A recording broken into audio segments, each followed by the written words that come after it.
दोस्तों, आज हम आपको दो किसानों की कहानी बताते हैं जिनमें एक किसान को हमेशा परमात्मा से कुछ न कुछ शिकायत रहती थी, जबकि दूसरा किसान भगवान को हर बात के लिए धन्यवाद देता था।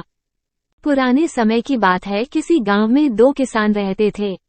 दोनों बड़े गरीब थे। उनके पास बहुत थोड़ी जमीन थी जिस पर खेती करके अपना व अपने परिवार का गुजारा किया करते थे। समय गुजरा और उन दोनों की मृत्यु एक साथ ही हुई। दोनों को यमराज के पास ले जाया गया। यमराज ने पूछा, बताओ कि तुम्हारे इस जीवन में क्या कमी थी और तुम्हें क्या बनाकर पुनः इस संसार में भेजा जाए।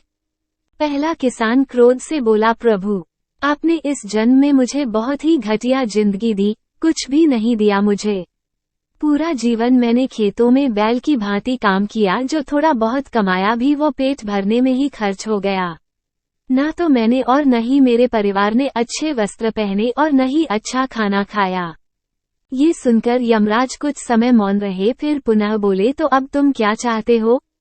इस पर किसान बोला, कुछ ऐसा कीजिए कि मेरे चारों ओर से पैसे ही पैसे बरसे, परंतु मुझे किसी को कुछ न देना पड़े।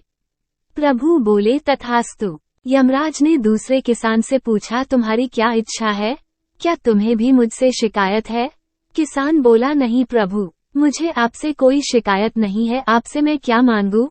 आपने मुझे सब कुछ दिया, दो हाथ पैर, खेती करके अन्न उगाने के लिए जमीन, भूख लगने पर भोजन, तन ढकने को पर्याप्त मात्रा में वस्त्र।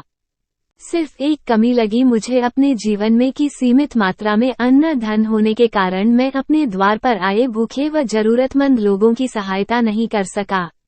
कुछ ऐसा कीजिए कि अब जो जन्म मिले तो यदि कोई भूखा व्यक्ति मेरे घर आए, मैं उसकी खूब मन से सेवा सहायता कर सकूं। यमराज उसकी बात सुनकर प्रसन्न हुए और बोले, तथास्तु। दोनों किसानों को पुनः उसी गांव में जन्म मिला। समय बीता, दोनों बड़े हुए। पहला किसान जिसने अपने चारों ओर धन की और किसी को कुछ ना देने की कामना की थी, वो उस गांव का सबसे बड़ा भिखारी बना। हर कोई उसकी झोली में धन डालता, किंतु उसे किसी को कुछ भी न देना पड़ता। दूसरा किसान उस गांव का बड़ा धनी एवं धर्मात्मा व्यक्ति बना। कोई भी उसके द्वारा से खाली न जाता, वह सबकी तन मन धन से सहायता किया करता। मित्रों, ईश्वर ने हमें जो दिया है उसी में संतुष्ट रहना आवश्यक है।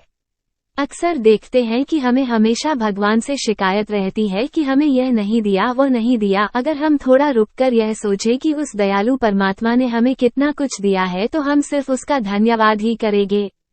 अगर कहानी पसंद आए तो प्लीज इस चैनल को सब्सक्राइब करें और वीडियो को लाइक करें। धन्यवाद।